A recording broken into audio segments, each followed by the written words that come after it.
Alhamdulillahirabbil alamin wassalatu wassalamu ala asrofil anbiya wal mursalin Sayyidina Muhammadin wa ala ali sayyidina Muhammad. Yang saya hormati Pak Kades Rarang Selatan, Ibu Kabid PHP dari Provinsi, Dinas P3AKB P2KB Provinsi Nusa Tenggara Barat, Pak Dulu, Mbak Rasita dari FSDM, ibu-ibu yang tergabung dalam komunitas sekolah perempuan ya, cikal bakal yang akan menjadi sekolah perempuan baru ya. Nama Fatia, saya Kepala Bidang Pemberdayaan Perempuan ya kalau di DP3AKB Kabupaten Lombok Timur, pemberdayaan perempuan di Dinas Pemberdayaan Perempuan, Perlindungan Anak dan Keluarga Berencana Kabupaten Lombok Timur. Jadi ada 5 bidang di Kabupaten Lombok Timur ya, beda dengan provinsi. Kami untuk replikasi sekolah perempuan yang diprakarsai oleh Pemda itu hanya baru 10. Nah untuk LPSDM sendiri sudah menjadi berapa Pak? 33. Sudah banyak ya. Dari 2014 ada 3, sudah berkembang menjadi 13, berarti sudah 26 ya. Kalau ditambah sekarang 6 provinsi, kita baru punya 27 dari 254 desa kelurahan yang ada di Kabupaten Lombok Timur. Harapannya sih kalau saya usul setiap RPJMD itu 5 setahun seharusnya. Tetapi dengan adanya beberapa kendala refocusing dari anggaran, jadi setiap tahun kita belum bisa menambah sekolah perempuan. Dengan dibantu teman-teman dari NGO, harapannya bisa menambah paling tidak 1 setahun sehingga beberapa tahun lagi kita bisa semua desa dan kelurahan ada sekolah perempuannya. Tapi harapannya yang lebih ini sih Pak Kades, kalau memang ada anggarannya dari desa untuk bisa mendirikan sekolah perempuan mandiri, secara mandiri Pak ya, itu lebih bagus. Jadi keuntungannya banyak sekali Pak. Jadi kami melihat teman-teman sekolah perempuan yang sudah berjalan, karena DP3AKB sendiri kita mulai dari tahun 2019. Jadi baru 5 tahun lebih ya untuk sekolah perempuan yang di DP3AKB, beda dengan yang LPSDM dari 2014, jadi sudah 10 tahun ya Pak. Jadi udah lumayan mandiri ya, walaupun kami yang 10 pun hanya aktif 8 mungkin ya. Itu pun aktif itu yang kalau nggak salah hanya 4 atau 5 sekolah. Padahal banyak desa yang ingin ada sekolah perempuan di desanya Pak Kades. Jadi beruntung sekali Pak Kades dan desa yang punya sekolah perempuan. Jadi keuntungan yang pertama, punya komunitas perempuan yang khusus perempuan dengan kriteria ya. Jadi ada beberapa kriteria yang ada, misalnya nanti ada 80% kriterianya sesuai dengan kriteria, 20% itu dari desa Pak. Bisa dari BPD, bisa dari kawan kesra atau kader desa, 20%. Jadi tidak semua 100% itu warga masyarakat yang dengan kriteria. Jadi kriteria itu ada misalnya mantan TKW, penyintas atau pernah menjadi korban KDRT misalnya. Kemudian istri PMI, suaminya TKI ya. Itu kriterianya. Kemudian janda mungkin yang peka ya, perempuan kepala keluarga, itu 80% kriteria itu yang harus ada. Kemudian 20%-nya boleh dari desa, boleh dari kader, boleh dari kaur, boleh dari BPD yang ada di desa. Jadi yang jadi anggotanya, jadi nanti pengurusnya nanti setelah hari ini kita sosialisasi, nanti kan ada FGD sebenarnya setelah itu untuk menentukan. Jadi berapa dusun yang ada di desa ini? 6 dusun ya. Jadi mungkin dari 6 dusun itu ada perwakilan dari dusun, ada 2, 3 gitu ya. Jadi kalau sudah terwakili nanti tinggal dilihat kriterianya. Kemudian komitmen yang pertama, dan ini tidak terbatas usia ya. Yang penting dia penyintas juga untuk pernikahan anak. Mungkin ada yang sudah menikah umurnya belum 19 ya, itu boleh menjadi anggotanya. Harapannya nanti teman-teman yang menjadi komunitas yang tergabung dalam komunitas sekolah perempuan itu, yang pertama kemandirian ya. Yang kedua, berani speak up, berani berbicara. Paling tidak berbicara megang mic aja dulu. Selama ini mungkin enggak pernah pegang mic, maksudnya pegang mic itu bukan yang di rumah, ada yang karaokean, enggak ya. Tapi pegang mic kemudian berbicara di depan Pak Kades, berbicara di depan Pak Kadus, berbicara di depan teman-temannya. Karena saya melihat sekolah perempuan yang sudah ada, yang sudah berjalan itu, mereka sudah berani berbicara di depan Pak Bupati, berbicara di depan Bu Menteri, kemudian dibawa ke Jakarta, dibawa ke Bali, dibawa ke mana-mana. Nah, jadi harapannya ibu-ibu yang hadir hari ini yang tidak pernah ke kantor desa, mungkin ya, kalau tidak ada keperluan mungkin atau ke kantor desanya di mana, tidak pernah masuk di ruangan ini atau tidak pernah masuk, malah tidak pernah ketemu sama Pak Kadesnya. Nah, harapannya setelah itu rajin ketemu Pak Kades, ketemu teman-teman yang ada di kaur-kaurnya, kemudian rajin ke kantor desa paling tidak. Dan mudah-mudahan kalau sudah terbentuk ada sekretariat yang disiapkan, Pak. Ada ruangan khusus, karena ada ruangan khusus untuk mereka bertemu, tempat mereka taruh data dan informasi atau dokumen-dokumen yang pelaksanaan kegiatan yang dilakukan. Dan kemudian tadi dijelaskan Bu Kabit ya, pertemuannya tidak melulu harus duduk dengan dipakai kursi, jadi bisa lesehan, misalnya di sawah atau di sini ada tempat wisata enggak ya yang dekat-dekat. Kalau enggak ada ya mungkin di sawah atau di kebun pertemuannya, jadi sesuai dengan kesepakatan ibu-ibu ya, waktunya, tempatnya, dan tidak harus pakai seragam ya. Tidak ada ujiannya, tidak ada naik kelasnya, tidak ada wisudanya. Kalau para dikta itu ada wisudanya, kalau kita tidak ada wisudanya. Makanya Pak Kadis bilang ini sekolah seumur hidup katanya. Sebenarnya kita mau bilang harus ada enggak sih tamatannya gitu.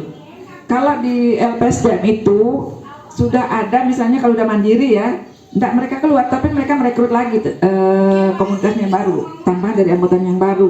Jadi misalnya 30 yang harusnya anggota tetap yang pertama ya.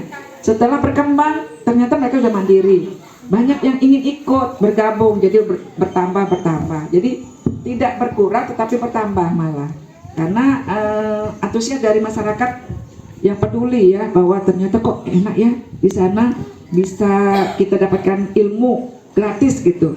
Karena nanti ada program-program yang dari pusat, ada program dari provinsi, ada program dari Indo yang lain, bisa langsung menyasar ke komunitas perempuan. Pasti dicari di desa itu mana sih kelompok perempuannya gitu.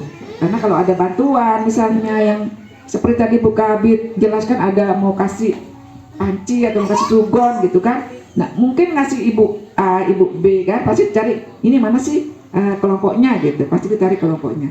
Nah dengan adanya kelompok kita juga enak memantau kalau ada program-program atau kegiatan-kegiatan yang harus menghadirkan perempuan-perempuan. Harapannya seperti itu, sehingga ibu-ibu itu diharapkan komitmen yang pertama ya, jangan sudah masuk ikutan aja nggak ada bantuan ya, kok nggak ada kita dikasih sembako. Itu awal-awal begitu kita, jadi orang-orang itu ikut, banyak lagi ikut, yang tua-tua ikut, semua ikut, terus pulang-pulangnya kok kita nggak dikasih sembako, kok kita nggak dikasih amplop kayak gitu. Jadi yang pertama komitmen, ini sukarela, ini untuk ibu, oleh ibu, dan dari ibu juga, karena nanti keuntungannya untuk ibu juga. Jadi kalau kami hanya memfasilitasi, jadi setiap ada kegiatan, setiap program, enaknya mencari komunitasnya, mencari lembaganya, tidak mencari perorangan. Oke, jadi yang pertama sebelum ikut ya, sebelum mendaftarkan diri sebagai anggota, ibu komitmen harus izin suami. Yang pertama yang punya suami ya, izin suami bahwa kegiatan ini takutnya kayak yang lain-lainnya, ini sekolah mau ngajarkan perempuan-perempuan untuk melawan suami katanya. Enggak ya, tidak ada. Kita tetap mengedepankan kewajiban sebagai istri. Jadi sebelum kita mulai misalnya kegiatan, tanya dulu ibu-ibu siapnya jam berapa. Misalnya petani-petani atau nelayan kan beda ya. Misalnya petani kita sibuknya pagi Bu, nanti kegiatan sore atau siang, bahkan malam misalnya. Boleh disepakati bersama. Nanti kan buat grup ya, grup WA. Ini kita besok kegiatannya hari ini jam berapa, kira-kira ibu siapnya, seperti itu. Jadi sepakati bersama tempat dan waktu. Jadi kegiatannya itu bukan hanya melulu ada dari kabupaten atau dari LPSDM yang mendukung, tapi ibu mandiri juga. Kegiatannya hari ini kita kumpul gitu. Nanti ada ketua kan, di samping ada edukomnya, edukator komunitas, ada juga koordinator, sekretaris bendahara, ada kepala-kepala seksi, divisi-divisi namanya ya. Kalau di sekolah perempuan nanti diajarkan sama Mbak Lulu sama Mbak Rosita ya, bahwa di dalam sekolah perempuan ada divisi-divisinya yang bertugas di dalam komunitas itu. Jadi nanti di samping ada edukom, ada koordinatornya, beda ya. Nanti ibu-ibu memilih koordinator dan edukom yang akan dilatih di tingkat kabupaten untuk mendampingi ibu-ibu selama proses. Itu mungkin dari saya karena kita mau diskusi dan ini juga hari Jumat, Bapak-bapak mungkin nanti berjumat. Terima kasih atas perhatian Ibu, kurang lebihnya mohon maaf. Bila taufiq wal hidayah, wassalamualaikum warahmatullahi wabarakatuh.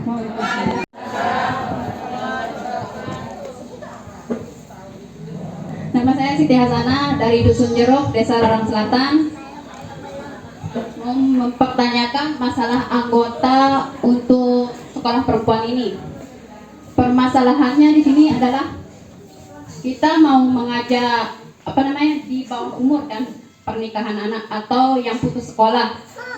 Masalahnya yang ditakutkan menjadi anggota ini kalau dia disuruh berbicara, itu yang membuat dia tidak mau ikut, ya takut bersuara. Padahal kalau kita kumpul kadang curhat apa permasalahan yang dia alami di rumah.